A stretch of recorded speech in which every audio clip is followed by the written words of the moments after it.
Hi friend, আমি কণিকা। আমার সেলাই ঘরে আপনাদের সবাইকে সুস্বাগত। আমি এখানে একটা সিঙ্গেল কটরি নিয়ে নিয়েছি। আমি মেন ফেব্রিকের সঙ্গে একটা অস্ত্র জুড়েছি এবং আর একটা শুধু অস্ত্রের কটরি তৈরি করে নিয়েছি। তো আমি এখানে মেন ফেব্রিকের কটরিটা বসিয়েছি প্রথমে, তারপর সাইডটা বসিয়েছি, কটরির সাইডে যে পোর্শনটা থাকে সেটা বসিয়েছি, তারপর আমি আবার অস্ত্রের কটরি বসিয়ে আমি ভেতর থেকে সেলাই করে নিচ্ছি। এটা সেলাই করলে কি হবে, এইভাবে, তাহলে ভেতরে খোলা কাপড়টা আর দেখা যাবে না। তো আমি এখানে সেলাই করে নিচ্ছি, তিনটে একসঙ্গে করে নিয়ে এবারে এটাকে উল্টে নিচ্ছি। দেখুন, দুদিক থেকেই খুব সুন্দর একটা লুক এসেছে, নিট অ্যান্ড ক্লিন। তো আমি এইভাবে ডান দিকের এবং বাঁ দিকেরটাও সেলাই করে নেব। নিয়ে দুটো একসঙ্গে করে নিচ্ছি, দুটো কটরি, ডান দিকের কটরি এবং বাঁ দিকের কটরিটা একসঙ্গে বসিয়ে নিচ্ছি। আমি কিন্তু মেন ফেব্রিক কটরিটাই বসাচ্ছি, আর যেটা এক্সট্রা মানে অস্ত্রের কটরি সেটা আমি খোলা রেখেছিলাম। সেটাকে আমি ব্লাউজ পিসটা উল্টে নিয়েছি, পুরো উল্টে নিয়ে সেটাকে সেলাই করে দিচ্ছি, এরও ভেতর পোর্শনটা পরিষ্কার থাকবে বলে। তো দেখুন, কটরিটা পুরো উল্টে নিলাম, নিয়ে আমি এটা সেলাই করে নিচ্ছি। এবার ভেতর থেকে ঘুরিয়ে নিচ্ছি। দেখুন, দুদিকটাই সমান পরিষ্কার হয়ে গেল। আমি মিডল পোর্শনটা পিন দিয়ে আটকে নিয়েছি। এবারে দেখুন, মিডল পোর্শনের নিচের অংশটা, যেমন বেল্টের যেখানটা আমি বেল্ট বসাবো সেই অংশটায় ভেতরের কটরিটা অর্থাৎ অস্ত্রের কটরিটা বাদ দিয়ে মেন ফেব্রিকের কটরিটা ছোট্ট করে মিডল পোর্শনে সেলাই দিয়ে নিচ্ছি।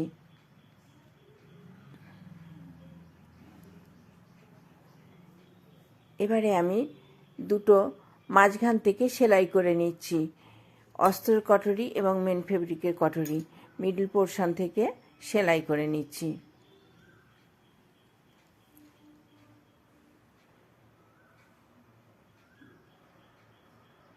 একটু দেখেই করতে হবে যাতে না সরে যায়, সরে গেলে ফিটিংসের অসুবিধা হবে ব্লাউজে। একদম মিডল পোর্শন থেকে আমি সেলাই করে নিলাম। আমি আগে থেকে একটা দড়ি করে রেখেছি,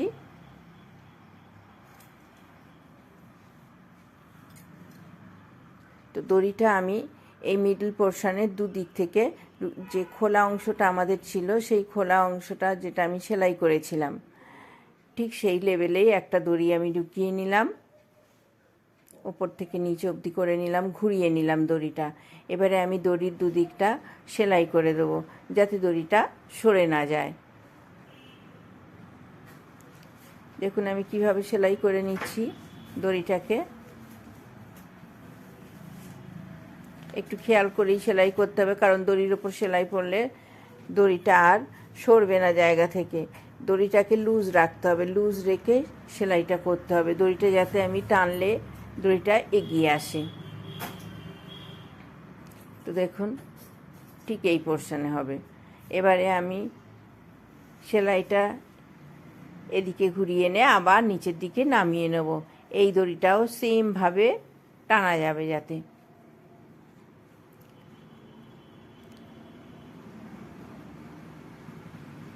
ভালো করে লক্ষ্য রেখে দড়িটা করতে হবে যাতে দড়ির ওপর না পড়ে সেলাইটা। মিডল পোর্শনের সেলাইটা আমার কমপ্লিট হয়ে গেল। এবারে আমি দেখুন এইভাবে এটাকে টেনে নিতে হবে। যাই হোক, আমি এখন টানলাম না, কারণ আমার এখনও কাজ বাকি আছে। আমি এখানে কটরিটা বসিয়ে নিচ্ছি। আমি ভেতরের যে অস্ত্রের কটরি করেছি সেখানে আমি প্যাডটা বসিয়ে নিচ্ছি। কিভাবে প্যাড বসালাম সেটাও আপনারা দেখে নিলেন। এইভাবে আমি প্যাড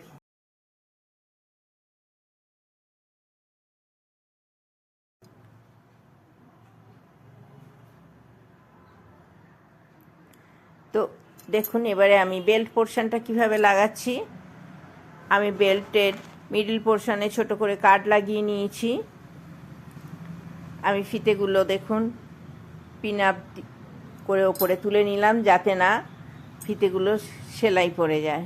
তো আমি প্রথমে অস্ত্রের ফেব্রিকটা বসিয়ে নিলাম আর নিচে প্রথমে আমি মেন ফেব্রিকটা বসিয়ে নিলাম আর নিচে আমি অস্ত্রটা বসিয়ে নিলাম। আমার যেহেতু মিডল পোর্শন কাট লাগানো আছে, আমি মিডল পোর্শন থেকেই সেলাইটা শুরু করছি। একবার ডান দিক শুরু করব, তারপরে বাঁ দিকে করব। আমি এখানে কোনো চাপ দেব না এই সেলাইটার উপরে। আমি বেলটা এইভাবে আস্তে আস্তে, মিডল পোর্শনে আছে আপনার ব্লাউজের কটরির অংশ, আর নিচে আছে অস্ত্র এবং ওপরে আছে মেন ফেব্রিক।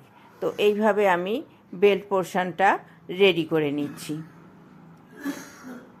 সম্পূর্ণ ভিডিওটায় আমার সঙ্গে থাকার জন্য আপনাদের সবাইকে অনেক অনেক অনেক ধন্যবাদ। আমার কাজ যদি আপনাদের ভালো লাগে এবং সুন্দর সুন্দর ব্লাউজের ডিজাইন যদি আপনারা দেখতে ইচ্ছুক হন, তাহলে প্লিজ প্লিজ প্লিজ আমার চ্যানেলটা সাবস্ক্রাইব করে আমার সঙ্গে থাকবেন। থ্যাংক ইউ এবং দেখতে থাকুন। আর বেল্ট লাগানো হয়ে গেলে আমরা সামনের ফিতেটা অবশ্যই টেনে নেব। সামনের ফিতেটা টানলে গলার লুকটাও সুন্দর আসবে আর মিডল পোর্শনটাও দেখতে খুব সুন্দর আসবে।